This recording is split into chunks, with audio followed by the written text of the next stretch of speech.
Nah, kita lanjutkan yang keempat. Setelah niat membaca bismillah, bersiwak, ya dianjurkan bersiwak. Yang keempat adalah mencuci dan menyela-nyela telapak tangan 3 kali. Apa? Mencuci dan menyela-nyela dan menyela kedua telapak tangan, ya, 3 kali. Mencuci atau membasuh, ya boleh. Mencuci atau membasuh telapak tangan, ya 3 kali beserta dengan menyela-nyela. Nah, ini yang keempatnya. Ya, ini yang keempatnya. Dan ini sebagaimana disebutkan oleh Nabi kita alaihi salatu wassalam di dalam hadis riwayat Al-Imam Al-Bukhari, ya, tata cara berwudu, ya. Disebutkan hadis ini oleh Humran. An Humran maula Utsman ibni Affan radhiyallahu taala anhu. Riwayatnya dari, ya, Humran, budaknya dari Utsman bin Affan radhiyallahu taala anhu. Disebutkan suatu ketika Utsman radhiyallahu taala anhu da'a biwadu'in. Utsman radhiyallahu taala anhu meminta untuk dibawakan air untuk berwudu. Namanya wadu'in, wadu. Ada wadu, ada wudu. Kalau wadu itu bejana kecil, ya kalau kayak kita di sini kayak gayung lah. Ya gayung kayak jenengan kalau lagi mandi, ya begitulah. Ya biwadu'in, tapi bukan sekedar gayung, ada airnya untuk wudu. Nah, Utsman minta dibawakan oleh pembantunya, ya membawakan air yang ada di gayung tadi, ya yang ada airnya untuk berwudu, ya untuk berwudu. Kemudian apa yang dilakukan Utsman bin Affan radhiyallahu taala anhu, ya disebutkan oleh Humran, fa afraga ala yadayhi min inaih, ya. Kemudian beliau pun menuangkan dari gayung tersebut, ya dari gayungnya menuangkan ke kedua tangannya. Jadi tuang sedikit, gosok, ya begitu, ya. Fakosalahu masalah samarat, dan beliau mengulang 3 kali. Tuang lagi, ya gosok, itu. Kemudian tuang lagi tangan kiri, ya bersihkan lagi.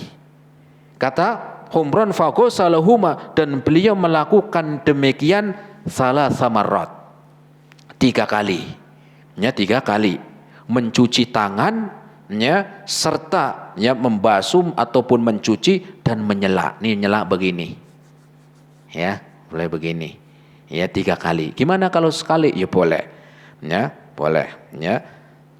Kalau mau 3 kali ya lebih ahsan, ya. Gimana kalau ini kan sekarang nggak pakai gayung, ya kalau sekarang sudah ada kerannya sudah malah gampang, nggak usah nuang-nuang lagi, sudah dituangin, ya sudah dituangin sama apa? Sama kerannya. Jadi nggak usah nuang. Kalau dulu nggak, tuang dikit, nah begitu, ya tuang lagi. Nah, sekarang gampang, tinggal begini doang, tinggal gerakin. Ya, tinggal gerakan. Kenapa? Karena sudah di keran. Ya. Kemudian apa kata Utsman radhiyallahu taala anhu? Utsman radhiyallahu anhu melanjutkan dalam hadisnya, summa qala, Utsman mengatakan, ini ada lanjutannya sebenarnya, ya. Utsman mengatakan, ra'aitun nabiyya sallallahu alaihi wasallam yatawaddau nahwa wudu'i hada. Sungguh saya pernah ngelihat Rasul sallallahu alaihi wasallam. Sungguh saya pernah melihat Nabi Muhammad sallallahu alaihi wasallam ketika berwudu seperti ini loh. Dicontohkan oleh Utsman dari awal. Apa awalnya? Menuangkan air ke tangannya, kemudian dia membasuh dan mencuci tangannya, 2 tangannya 3 kali. Dan Utsman, saya ngelihat Rasul Nabi Muhammad begitu caranya. Jadi jenengan belajar jelas. Ya, kenapa? Jelas ada dalilnya, jelas ada sumbernya, jelas ada rujukannya. Bukan ya kita belajar yang nggak jelas. Dari mana? Nggak tahu, katanya orang begini. Dari mana Bu belajarnya? Ya, orang-orang aja begini di masjid, enggak. Tapi kita belajar ilmu harus ada sumbernya. Kenapa? Karena ini urusan akhirat. Urusan akhirat. Jangan sampai kita cuman ilmunya ngelihat orang, ilmunya kata orang, ilmunya jarene. Apa jarene? Katanya. Bukan, tapi ilmu adalah apalagi ini dalam ya urusan akhirat, yaitu ilmunya adalah dasarnya contoh dari Nabi kita Nabi Muhammad SAW.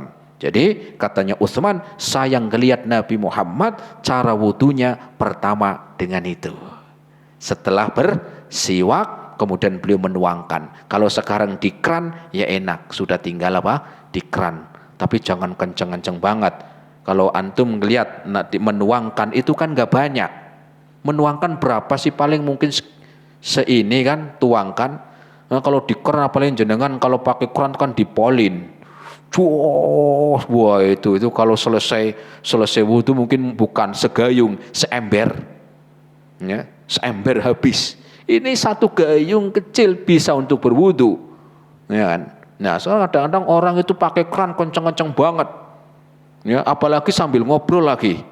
Gimana kabarnya? Khair. Gimana itu? Sambil ngobrol. Akhirnya keluar terus ini ngobrol. Ya, janganlah. Ya tetap hemat. Yang tadi katanya Utsman namanya menuangkan itu enggak banyak. 6. Kemudian juga disebutkan dalam riwayat yang lain disebutkan oleh Al-Imam Ibnu Hibban an Asim ibni Laqit ibni Sabrah an abihi qultu, dari sahabat Asim bin Laqit dari Sabrah dari bapaknya. Qultu ya Rasulullah, aku bertanya kepada Rasul, ya Rasulullah, akhbirni anil wudu'i. Ya Rasul, bagaimana tata cara berwudu ya Rasul? Faqala Nabi sallallahu alaihi wasallam, asbigil wudu'a, sempurnakan wudunya. Ya, sempurnakan wudunya. Apa diantaranya? Wa khallil bainal asabi', wa khallil bainal asabi'i, dan cuci tangan atau basuh tangan kalian dengan menyela-nyela. Wa khallil baina asabi', dan sela-selalah ya di antara jari-jarinya. Nah, begitu. Ya. Wa balik fil istinsya, kemudian hiruplah air ke hidung. Ini nanti kita ada pembahasannya. Ya, dan hiruplah air ke hidung. Ya. Istinsyak ini memasukkan air ke hidung. Bukan, ini bukan namanya menghirup, nempel. Bukan begitu, menghirup. Begitu. Ya, itu nanti ada ya. Ini kan kita baru sampai bahasan mencuci tangan, ya. Illa antakuna shaima, kecuali kalau memang lagi puasa. Ya, kecuali kalau lagi berpuasa, maka istinsyaknya enggak seperti tidak lagi puasa. Nah, di sini disebutkan dalam hadis riwayat Ibnu Hibban ya, sampaikan oleh Rasul wa khallil bainal asabi, maka sela-selalah baina antara jari-jarinya. Ya. Jadi namanya wudu ya nggak usah buru-buru, pelan-pelan. Ya, kenapa? Karena wa asbigil wudu, sempurnakan wudunya. Namanya sempurna itu ya agar kita itu nggak terburu-buru, ya nggak terburu-buru, ya biasa santai, ya dan diperbaiki wudunya. Masa kita sholat setiap hari itu seringkali tidak perhatian dengan wudu, ngasal wudunya. Maka dengan ini kita belajar memperbaiki, ya memperbaiki wudu kita sampai Rasul mengatakan wa asbikil wudu'a, perbaiki, sempurnakan ya wudunya. Dengan apa diantaranya? Wa khallil bainal asabi, dengan menyela-nyela, ya menyela jari-jari kalian ketika mencucinya atau membasuhnya. Nah, apa hikmahnya? Hikmahnya tentunya banyak. Kenapa sebelum kita mulai berwudu, ya kita diperintahkan oleh Rasul dengan membasuh atau mencuci kedua tangannya? Hikmahnya yang pertama, karena orang tangan kita itu mungkin nyentuh sesuatu yang kotor. Ya. Kita kadang nggak sadar tangan kita nyentuh apa, garuk-garuk apa, tangannya masuk kemana, mau lubang yang atas, lubang yang bawah. Ya, makanya sebelum berwudu ini ada diperintahkan untuk apa? Untuk membersihkan telapak tangannya dulu. Jadi nggak langsung masukin air ke mulutnya. Tahu tadi tangannya habis pegang apa? Pegang ya garuk-garuk tahu dah gitu kan. Langsung masuk nggak? Tapi cuci dulu. Ya, cuci dulu 3 kali. Ya, kenapa? Karena hikmahnya itu. Karena tangan kita mungkin sebelum berwudu menyentuh sesuatu yang kotor, apalagi sesuatu yang najis, ya, sesuatu yang najis, ya, entah itu menyentuh sesuatu yang ya mungkin kemaluan atau mungkin menyentuh duburnya, kan kita nggak tahu ya tangan kita. Makanya sebelum berwudu maka cuci tangan terlebih dahulu, ya. Ini menunjukkan Islam sangat perhatian kepada kebersihan. Islam sangat memperhatikan kepada kebersihan. Ya, bukan cuman sebagai kebersihan ya lisan. Rasul mengatakan at-tahuru syatrul iman. Yaitu kebersihan, kesucian bagian dari iman. Bagaimana Rasul prakteknya? Rasul mempraktekkan sebelum berwudu mencuci tangan. Ya, mencuci tangannya. Dan yang lebih dari itu hikmahnya. Hikmah dari seseorang Hikmah seseorang di dalam mencuci telapak tangannya, pertama karena mengamalkan perintah Allah dan Rasulnya. Melaksanakan perintah Allah dan Rasul, dan inilah yang kita niatkan di awal, yaitu menghilangkan hadas di dalam berwudu, kemudian kita melaksanakan perintah Allah dan Rasulnya. Sehingga ini hikmah yang paling besar. Bukan sekedar kita bersih-bersih biar ya cuman sekedar bersih, tetapi pertama karena ini adalah bagian dari iman dan melaksanakan perintah Allah dan Rasulnya. Sehingga aslinya ada tentang kebersihan dalam Islam. Kebersihan dalam Islam itu enggak harus diperintah, disuruh. Kenapa? Karena itu sudah bagian dari agama. Perintah kebersihan diri, kebersihan rumah, kebersihan ya badan, itu sudah bagian dari agama, sudah bagian dari iman, sehingga enggak perlu disuruh-suruh biar bersih. Kenapa? Karena itu sudah bagian dari iman, sudah bagian dari agama Islam. Ya. Bahkan kadang-kadang ada orang yang enggak beriman, orang non-muslim, bisa kebersihannya terjaga ada. Kita yang kadang-kadang sebagai seorang muslim, bahkan itu bagian dari agama, malah kurang perhatian. Ya, saya pernah diceritakan teman, yang katanya dia itu pernah ke Jepang katanya, wong saya juga belum pernah ke sana ya, diceritain. Itu katanya sampai bersih, ya. Itu padahal kebanyakan dari mereka bukan orang yang beriman. Banyak orang-orang non-muslim, tapi untuk menjaga kebersihan tertib, bagus. Loh harusnya ini ya di dalam Islam itu kita lebih lagi. Kenapa? Ini bagian agama kita. Tetapi kita sendiri yang seringkali kurang perhatian dengan kebersihan. Padahal kebersihan dalam Islam termasuk dari agama, termasuk dari iman. Enggak usah jauh-jauh lah kadang-kadang kita ke masjid. Ya, nggak usah lewat indera penglihatan lah, baru pakai indera penciuman, baunya udah ya nggak enak. Ada yang bau pesing, ya macam-macam. Ya, ke sekolahan Islam, kamar mandinya, toiletnya, lah, ya kemana? Ya, kemana ruh di dalam perintah untuk bagian dari iman ini? Ya. Padahal Islam mengajarkan tentang kebersihan. Ya, makanya seringkali Islam itu ajaran Islam itu tinggi, mulia, baik, tetapi seringkali tercoreng gara-gara pelakunya. Ya. Tercoreng gara-gara orang-orangnya. Islam tidak mengajarkan kotor, bahkan mengajarkan bersih. Tetapi seringkali kita dapati orang yang nggak mau bersih-bersih, orang yang nggak mau rapi, orang yang nggak mau ya kebersihan, itu malah orang Islamnya. Padahal Islam tidak mengajarkan seperti itu. Ya.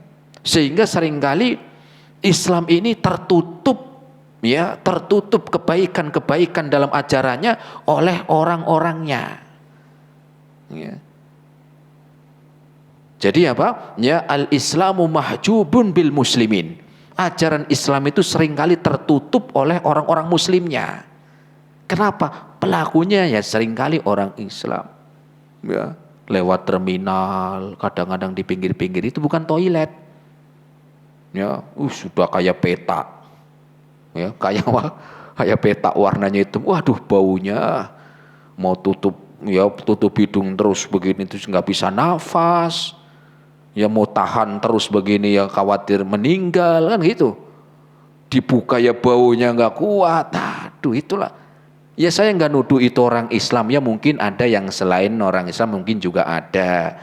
Tapi kan juga banyak orang muslimnya juga banyak. Nah cobalah kita ya kembalikan. Di dalam syariat Islam ini mengajarkan kepada kita kebersihan. Sehingga Rasul sampai mengatakan tadi yaitu tentang siwak, as-siwaku. Kata Rasul sallallahu alaihi wasallam, ya Rasul mengatakan bahwa siwak adalah madharatun lil fam, bahwa itu untuk kebersihan gigi dan mulutnya.